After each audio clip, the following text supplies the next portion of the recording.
Depuis combien de temps je fais ça? Depuis, je vais dire 2012, puisque j'ai commencé mon pressoir en 2012. À l'époque, j'ai fait ça avec mon oncle et deux enfants du village aussi. On a fait la maçonnerie. Et la première pressée qu'on a fait, il n'y avait pas de carrelage, c'était juste du béton.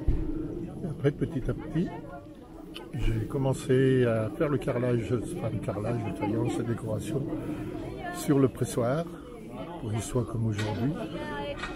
Et ensuite aussi, la charpente qui protège tout ça, en bois, avec des arbres coupés juste au-dessus d'un lit. C'est mon voisin Antonio qui m'a donné ce bois. J'ai fait mes taveillons et on a couvert le pressoir. Et toujours avec ces deux jeunes, les fils à Fabrice-Chelson, qui habitent juste là à côté.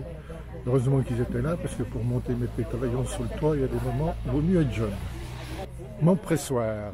Donc j'ai fait le chemin de Compostelle avec plusieurs départs et plusieurs arrivées d'ailleurs. Et j'ai rencontré le style Gaudi. Donc je m'en suis inspiré pour faire la décoration sur le pressoir. Et cette décoration, elle est toute en relation avec mon chemin de Compostelle, qui a démarré du Puy-en-Velay. Et sur le pressoir, on voit la Vierge et l'Enfant, où j'ai démarré. Et il y a un peu tout, il faut voir le pressoir, mais il y a un peu tout ce qui relate le chemin de Compostelle jusqu'à l'arrivée devant la cathédrale de Saint-Jacques de Compostelle, où il y a un grand encensoir, le Botafumeiro, comme ils disent en Espagne, que j'ai également représenté sur mon pressoir, que j'ai dû le finir en 2018 à peu près. Alors, faire un événement avec plein de monde. Je me rappelle quand j'étais tout jeune, je devais avoir, 8 ans, 9 ans, mon père m'avait emmené à Thuilly, près d'un magasin qui s'appelait Grivel à l'époque. Et là, les gens pressaient le raisin pour faire du vin. Et il y avait toujours du monde autour. Ça pressait, alors bien sûr, ça buvait aussi des canons.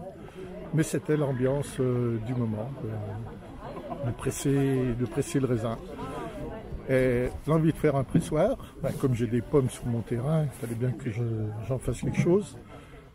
Donc c'était venu un peu de cette idée, de ce que j'ai connu quand j'étais gamin, de pouvoir réunir les gens, ce qui leur permet de se connaître, peut-être pas parce qu'ils se connaissent, mais au moins de pouvoir discuter entre eux et de faciliter les relations sociales aussi sur la commune. Et j'ai déjà vu avec le maire, peut-être que mon pressoir, pour qu'il continue à vivre, je vais le donner à la commune, si la commune veut bien s'en occuper dans les années à venir. Ce qui serait pas mal de perpétuer cette tradition.